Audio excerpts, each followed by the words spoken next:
Водостопанската подружница Брегалница го донесе годишниот план за наводнување за оваа година, со што земјоделските производители навреме ќе можат да видат кои површини ќе добијат вода и со какви култури ќе можат да ги засеат. Во планот е предвидено да се обезбеди вода за 6625 хектари, што се опфатени со хидросистемот Брегалница. Од нив со ориз ќе се засеат 3755 хектари, што представува зголемување од околу 1/3 во однос на минатогодишната сезона.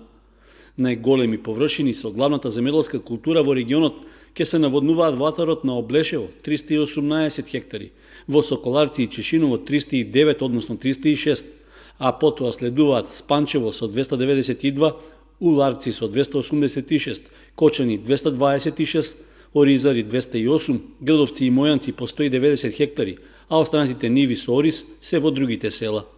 Освен оризни ниви, годинава од хидросистемот Брегалница се планира наводнување и на повеќе од 2000 хектари со луцерка, главно во Свети Николско, како и 1100 хектари со фуражна пченка во Зрновско и Штипско.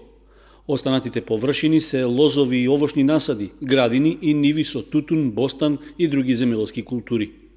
За да може планот да се реализира во целост на подрачјето што го покрива водостопанската подружница, ќе бидат потребни над 106 милиони метри кубни вода. Според дотокот од Брегалница, што во моментот е околу 30 метри кубни вода во секунда, како и од другите реки во регионот, се очекува до започнувањето на сезоната за наводнување да се акумулираат планираните количини.